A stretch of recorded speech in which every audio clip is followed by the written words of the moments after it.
walaupun diserang di bawah pimpinan Lim Guan Yin di Pulau Pinang dan Tasik Khalid di Selangor, prestasi pilihan raya kita lebih baik daripada 2008.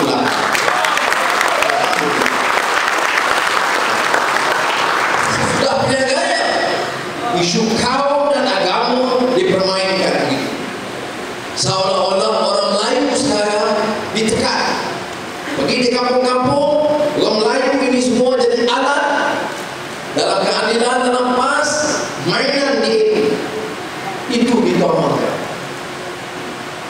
Bila main itu isu Bible, kita Injil dan Allah, dikatakan ada usaha mendakwahkan Kristen dan mendudukan Islam terbuka. Saudara, kita dalam Pakatan Rakyat dapat pendirian. Pendirian kita tahun 2010 berdasarkan draft yang dikemukakan oleh Tuan Guru Abdul Hadi Awang, Presiden PAS.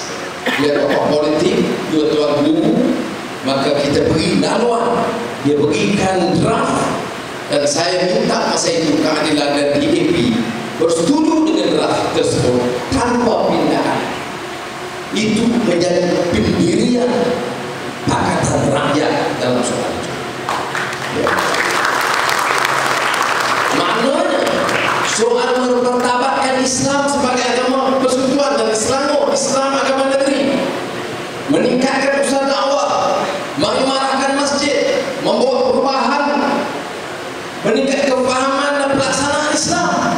Kita bukan saja tidak berganjak di pendirian itu, kita harus terus dalam usaha tersebut. Tidak, saya bukan maksud di depan orang Cina dan orang India mengatakan kita akan lemah dan longgar dalam soal Islam. Tidak, kita akan lebih tegas dan mantap mempertahankan hidup Islam di negeri Islam. Bedanya apa? Apakah dengan penghayatan Islam, mengimarahkan masjid, kita mesti menanam rasa takut dan cemas dan menghalang amalan dan penilaian orang-orang bukan Islam termasuk Kristen? Jawabannya tidak.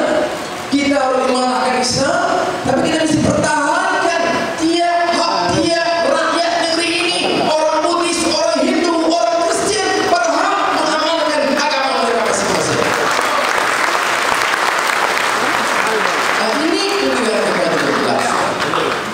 Oleh kerana hal ini serangan bertubi-tubi, maka kami berpendapat sampai ketiganya pimpinan tertinggi Pakatan Rakyat turut bersama dalam menangani masalah ini secara langsung di negeri Selangor, meleraikan isu ini dan menjadikan Selangor sekarang model ekonomi yang baik, tapi model negeri yang baik dan tegas mempertahankan hak setiap rakyat negeri Selangor.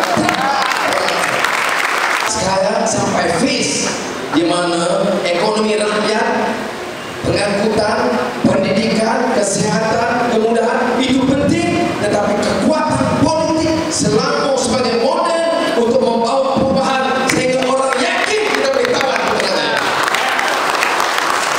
ini. Di antara sebab mengapa strategi ini mengejutkan kamu. Sudah tengok kalau cara mereka komen, dia setelah macam hilang pertimbangan akal. Dia malah tak tua, dia dah bebal habis, tak ada kira akhlak, tak kira moral, tak kira, dia dah jadi macam nanan. Orang Jawa bilang nanan, sudah kurang siuman. Nilai ringgit pun turun. Jangan lupa, the value of currency itu memang ada penurunan yang agak drastis yang mula membimbangkan pakar ekonomi dunia. Sudah, apa maksud saya sebut? Kesan kepada rakyat Kajang. Kajang ini di mana? Di antara Kuala Lumpur dan Putrajaya. Dia tersepit di tengah. Kuala Lumpur membangun, Putrajaya membangun, Kajang di tengah harus juga membangun. Saya nak terima kasih kepada beliau, kerajaan negeri, tentera kerajaan membantu pimpinan rakyat, seluruh jentera dalam buat usaha, Babi Zali, Babi Rosli, Ripas. Hari pertama saya sampai di masjid, mereka bersama-sama bagi kerjasama, saya sangat terharu. Dan DAP yang buat pernyataan dari awal bagi semua. Saya nak sudah ini sedikit kisah bila saya sampai ke masjid Batu 10. Saya sampai ke sekali, Surah Azmin ada, Babi Rosli ada. Imamnya itu Sajen Razak, dia itu ketua lokap bila saya kena pukul lokapnya. Dan saya tengok dia, saya ingat sebab bila saya kena pukul 2 hari memang saya tak boleh makan. Dia tunjuk simpati dia kepada saya nampak. Dia kata tu tak makan, boleh saya beli susu sikit ke ayam sikit. Saya tak berapa nak jawab, tapi dia beli tu. Dia kata ini bukan polis punya, ini saya punya. Jadi saya makan sikit. Simpati dia pada masa itu, dia tahu cerita sebenar, dan sekarang dia imam di masjid Batu 10. Hati saya sebenarnya tengok naik Ustaz Rashid, masa itu tugas di penjara Kajang.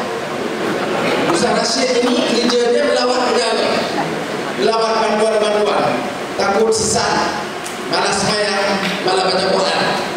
Jadi dia jadi celah, jumpa saya. Dan tentulah dia yang sifatkan dia orang kanan juga kepada Tuan Guru Harudin Darushifa, dia dari penjara Kajang pada masa itu. Jadi dia khatib sembahyang Jumaat itu. Nah, yang tahu cara saya dilayani dan hidup saya di penjara. Di depan jemaah Datuk Aziz